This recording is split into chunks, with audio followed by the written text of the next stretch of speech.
So alright, hey guys, what's up everybody? My name is Aryan and you are watching your own channel. तो guys finally हमारा देखो spot round का जितने भी notices आने थे वो आउट हो चुके हैं, चाहे वो शेड्यूल का हो, स्पॉट राउंड की गाइडलाइंस हो, वैकेंट सीट लिस्ट हो, इम्पॉर्टेंट नोट वो डॉक्यूमेंट्स हो, तो सारे नोटिसेस हमारे अब आउट हो चुके हैं। अब आपकी रिपोर्टिंग स्टार्ट होगी 2 अगस्त, 3 अगस्त, 4 अगस्त। आपको अपने टाइमिंग एंड शेड्यूल के हिसाब से वहाँ पे रिपोर्ट करना है।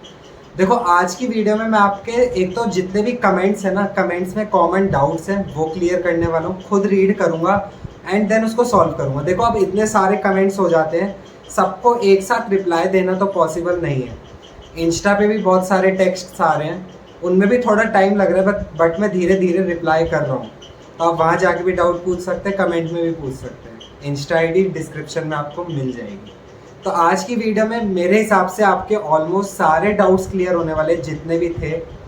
सबसे पहले तो मैं आपको ये क्लियर कर दूं कि कौन सी मिस्टेक्स आपको नहीं करनी और क्या क्या इंपॉर्टेंट चीज़ है जो आपको स्पॉट राउंड में ध्यान रखनी है। सबसे पहली बात, जो कैंडिडेट्स एडमिटेड हैं जिनके पास कुछ ना कुछ सीट ऑलरेडी अलॉटेड हैं, उनके पास 2 ऑप्शन आए थे, फ्रीज या फ्लोट। तो आप अगर फ्लोट करते हैं ना तो आपकी सीट जाएगी नहीं। 4 अगस्त तक जितनी पॉसिबल आपकी अपग्रेडेशन होगी, जितनी बेस्ट पॉसिबिलिटी बनती है उतना आपका अपग्रेडेशन हो जाएगा। देखो साफ साफ नोटिस में लिखा हुआ है, जो हमारा शेड्यूल आया था ना स्पॉट राउंड में, उसमें साफ साफ लिखा था या तो आप फ्रीज कर दो, और अगर आप फ्लोट कर रहे हो तो हाँ आपके अपग्रेडेशन पॉसिबल है स्पॉट राउंड में। माना कम चांसेस होते हैं बट पॉसिबल है और आपकी सीट नहीं जाएगी। और जो अपनी सीट से खुश है वो फ्रीज कर दीजिए, और आपकी ओरिएंटेशन अपने अपने कॉलेजेस में होगी तो अपने कॉलेजेस के नोटिस साइट को चेक करने लगो अब धीरे धीरे। जैसे अभी NSUT का आज ही अभी रिसेंटली अपलोड हुआ है कि 7 अगस्त को हमारे यहाँ ओरिएंटेशन होगी, तो टाइमिंग्स अलग अलग स्लॉट में गिवन है।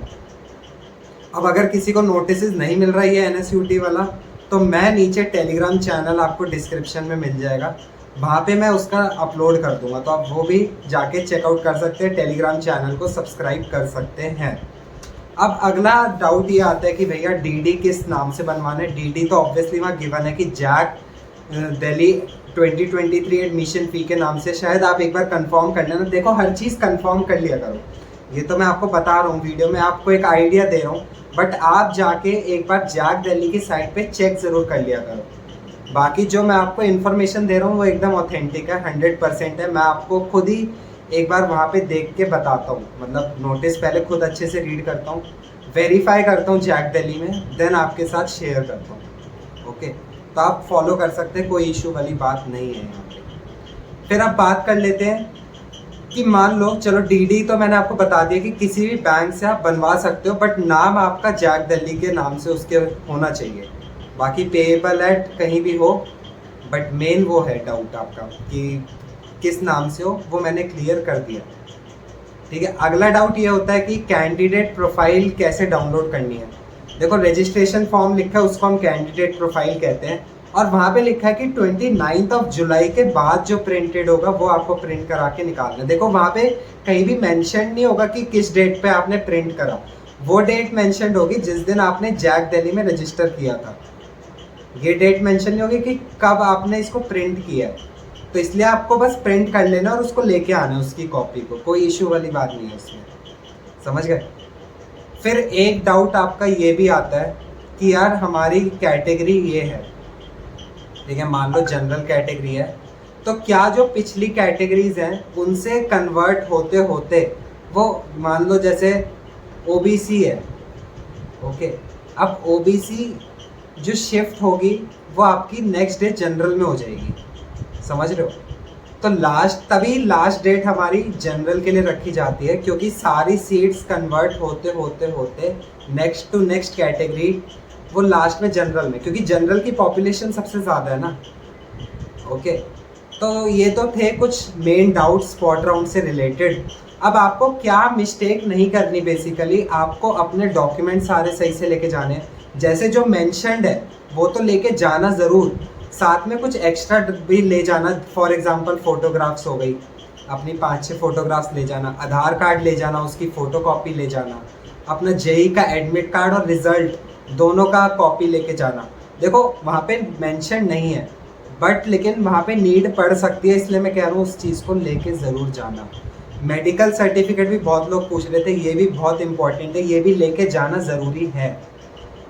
देखो सबसे मेन तो ऑफ कोर्स डीडी है। डीडी नहीं दोगे तो आपका एडमिशन कैंसिल हो जाएगा। भले ही बाकी चीज़ें जैसे मेडिकल सर्टिफिकेट वो आप उनसे बात कर सकते हैं कि हम कल दे दें या परसों दे दें, बट लेकिन डीडी आपको तभी देना पड़ेगा, वरना आपका एडमिशन कैंसिल हो सकता है। डीडी आप अभी से बनवा लो, समझ रहे हो, क्योंकि ऑन द स्पॉट तो नहीं बनेगा ना, वो आपको टाइम देंगे बनवाने का। ओके 95,000 का आपको बनवाना है, फिर वो अगर एडमिशन नहीं होता बाई चांस तो वो कैंसिल हो जाएगा। अब बहुत सारे स्टूडेंट्स के मेरे पास ये भी डाउट्स आते हैं कि भैया हमारी इतनी रैंक है, आउटसाइड दिल्ली या दिल्ली कहीं के भी है, क्या हमारा आना वर्थ इट है? यार देखो, अब आप इतने बड़े हो गए हो कि आपको हर जगह ट्राई करना चाहिए। अब ये स्कूल नहीं रहा आपका, अभी जैसे ये कॉलेज एडमिशन है, देन आप जॉब में जाओगे, आपको हर जगह अप्लाई करना है, हर जगह अपनी चांसेस बना के चलने हैं, क्योंकि कोई भी चीज़ कहीं भी क्लिक कर सकती है। ठीक है, अब जैसे आप जॉब में भी जाते हैं तो आप बहुत सारे ऑप्शंस लेके चलते हैं, ये नहीं कि ये जॉब है हम यही करने वाले हैं, ये हुई ये नहीं हुई तो हम ये और इसके अलावा और कुछ नहीं करेंगे, ऐसा नहीं है। एक बार जाओ ज़रूर, ट्राई करो, ज़्यादा से ज़्यादा नहीं होगा, है ना, तो फिर आगे बहुत सारी चीज़ें आपका वेट कर रही है, कोई दिक्कत वाली इसमें बात नहीं है। देखो आपको इमीडिएटली अपना डिसीज़न लेना पड़ेगा। वो आपके सामने क्या करेंगे, आपके सामने लिस्ट शो कर देंगे कि ये वैकेंट सीट्स हैं। अब आपको फटाफट 2 मिनट में डिसाइड करना पड़ेगा आपको क्या चाहिए, देन इमीडिएटली आपको अपना डीडी देना पड़ेगा। ठीक है, तो वहाँ पे टोटली यही होता है। बाकी जो डॉक्यूमेंट्स देने पड़ेंगे वो अलग चीज़ है, ओरिजिनल और उनकी 2-2 कॉपीज़ ज़रूर लेके जाना। चलो अब कुछ कमेंट सेक्शन के कमेंट्स हम डिस्कस कर लेते हैं, कुछ कॉमन डाउट्स डिस्कस कर लेते हैं। तो जैसे अभी मैंने लेटेस्ट वीडियो बनाई थी वैकेंट सीट्स, देखो मैंने वीडियो सब पे बना दी, चाहे वो वैकेंट सीट्स हो गई, चाहे वो गाइडलाइंस हो गई, शेड्यूल हो गई, इंपॉर्टेंट डॉक्यूमेंट, सब पे वीडियो बना दी, सब आपको चैनल पे मिलेगी। एक वीडियो और बनाई थी कि ब्रांच अपग्रेडेशन आफ्टर एडमिशन हो पाएगा कि नहीं, उस पर भी वीडियो बना रखी है, आप वो जाके भी चेकआउट कर सकते हैं। ठीक है, तो कमेंट सेक्शन एक बार देख लेते हैं थोड़ा। तो भाई अपग्रेडेशन के बाद फ्लोट करने पे सीट तो नहीं जाएगी, तो नहीं जाएगी, मैंने आपको बताया जैसे कि अगर आप फ्लोट कर देंगे तो आपकी बेस्ट पॉसिबल अपग्रेडेशन अपने आप हो जाएगी, देन ऑटोमेटिकली वो फ्रीज हो जाती है अगर आप नहीं करते। ठीक है, आपकी सीट नहीं जाएगी। ओके, देन उसके बाद जैसे instrumentation control engineering versus NSUT mechanical, obviously IC को ज़्यादा कंपनीज अलाउ करती है एनएसयूटी में कंपैरेटिव टू मैकेनिकल। बाकी अगर आपका इंटरेस्ट मैकेनिकल में ज़्यादा है, सर्किटल ब्रांच में इंटरेस्ट कम है, तो आप ऑब्वियसली देन मैकेनिकल की तरफ जा सकते हैं। ठीक है, फिर बहुत सारे लोगों के ये डाउट्स आ रहे थे कि भैया अब आपने तो वीडियो में ये कह दिया कि बड़ी सारी सीट्स अवेलेबल है।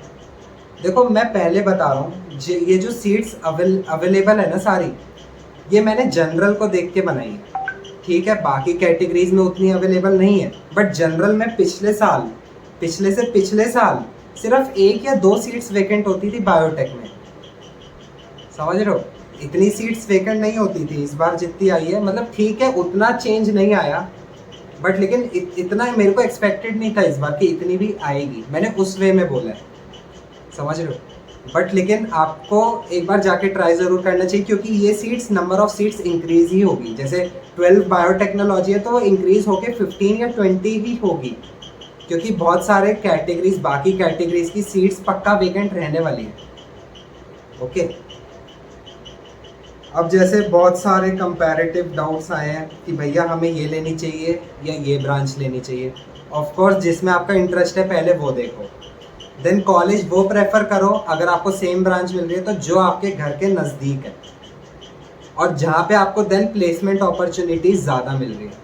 और अगर हाँ आपका टेक में इंटरेस्ट है तो वही कॉलेज जाना जहाँ आपको CSIT मिल रही हो, ये नहीं कि लोअर ब्रांच लेके बैठ जाओ, तो बहुत टफ होता है देन उसके बाद आपका।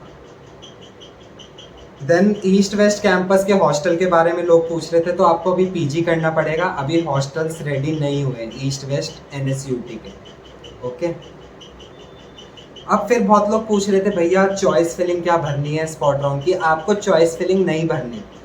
अब मैंने जैसे आपको बताया, आपको वहाँ जाना है, आपके सामने वैकेंसीज रखेंगे, कौन सी सीट अब वैकेंट है, आपके सामने ऑप्शन रखे जाएंगे, आपको एक चूज करनी है इमीडिएटली। आपको अब आपका ऑनलाइन कोई रोल नहीं रह गया। आपका अब जो होगा ऑफलाइन होगा, फिजिकल रिपोर्टिंग के टाइम पे होगा। ओके, बाकी ये डॉक्यूमेंट्स बहुत ध्यान से लेके जाना, बहुत इंपॉर्टेंट होते हैं। फिर हाँ, बहुत सारे लोगों के ये भी डाउट्स आ रहे थे कि भैया जो आउटसाइड दिल्ली की वैकेंसीज हैं वो बाद में क्या दिल्ली में मतलब जनरल दिल्ली में कन्वर्ट हो जाएंगी? तो हाँ, जैसे मैंने आपको बताया लास्ट में जनरल दिल्ली इनसाइड दिल्ली को ही रखा जाता है। तो हाँ, सारी सीट्स वो कन्वर्ट हो जाएंगी जो भी अगर वैकेंट होगी तो। ओके, तो बेसिकली तो यही कमेंट कुछ डाउट्स थे, बाकी आईक्यू रिलेटेड भी थे। ठीक है, क्या स्पॉट में भी सीट अपग्रेड होगी क्या? जिससे सीट मिल गई है उसे प्लीज। देखो क्या है कि इसके बाद आपका अपग्रेडेशन नहीं होगा। ओके, जो आपको सीट मिल गई वो फिक्स है, वही आपकी सीट रहने वाली है, तो आपको वही एक्सेप्ट करनी पड़ेगी। तो देखो, कॉमन डाउट्स तो यही थे जो मैंने मोस्टली आपके क्लियर कर दिए हैं। हाय भैया, can I get IG DTW any branch? यार देखो, अब मैं कुछ प्रिडिक्ट नहीं कर सकता ना, ये बहुत ही अनप्रिडिक्टेड गेम होता है स्पॉट राउंड। इसमें अगर सारा मतलब गेम आपका लक पे डिपेंड करता है, क्या आप कब आप गए और कब आपकी सीट्स जो आपके सामने वैकेंसीज रखी उस पर डिपेंड करता है। अभी मैं प्रिडिक्ट कर दूं और आपको वो नहीं मिली तो उसका कोई फ़ायदा नहीं है ना। आप जब वहाँ जाओगे तो ये आपको पता चलेगा कि कौन सी सीट्स वैकेंट है, क्योंकि स्पॉट राउंड बहुत अनप्रिडिक्टेबल होता है, कोई कुछ नहीं कह सकता क्या कब हो जाए। ठीक है, तो होपफुली सारे डाउट्स क्लियर हो गए होंगे। फिर भी कोई डाउट हो कमेंट सेक्शन, इंस्टा ID मैंने दे दी है, वहाँ जाके आप पूछ सकते हैं। थोड़ा टाइम लगता है देखो रिप्लाई करने में, तो कोऑपरेट करना प्लीज़। ठीक है, तो मिलते हैं अब अगली वीडियो में। Till then bye.